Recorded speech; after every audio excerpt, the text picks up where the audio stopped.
waxaan mahadcelinayaa dhammaan kasoo qaybgalayaasha xafladan qiimaha iyo qaayaha badan oo ay ugu horeeyaan ciidamadiinka siyaasiyiinta saxafiyiinta martisharafta kala duwan ganacsatada iyo weliba inta xaggaas kugu timid caawa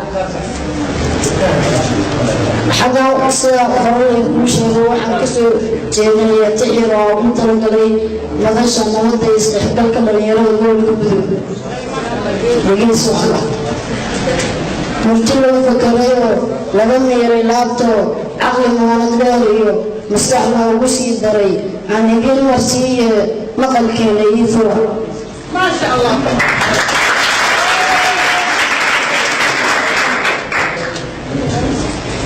waliba murgeediyo madasheedu weeye maansadaydan maantaya maageedu wuxuu yahay madalool yaaqo muqdishiyo moosiyo meel walbo duni ka mida magaceedu gaaro bulshadu ay mahadshan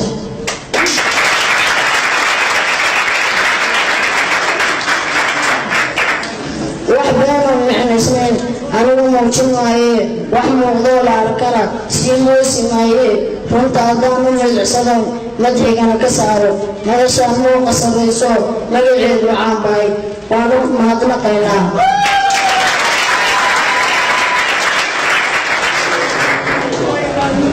inadbimudnaydo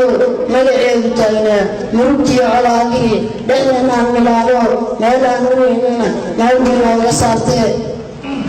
mawle walaayow kiina maamulayow madashaan wanaagiyo nabadiyo macaankana mugdiga nooga qaado maradii nooga fayday madanayaashii hindiso magaceeda keenay miisaankooda buuxiyo maalintii qiyaamana meel ay ku nastaan iyo makaan fiican noo deji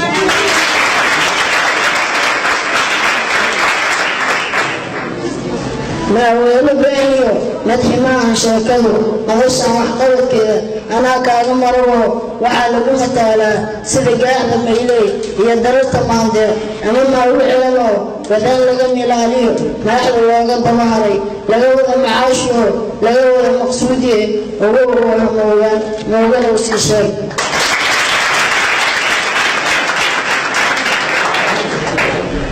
soo meelo hadalko murtidayda khatimee maalin weyn inay tahay moosi mayso gacantuye madashaana waa saas maalin weyn inay tahay moosi mayso gacantuye madashaana waa saas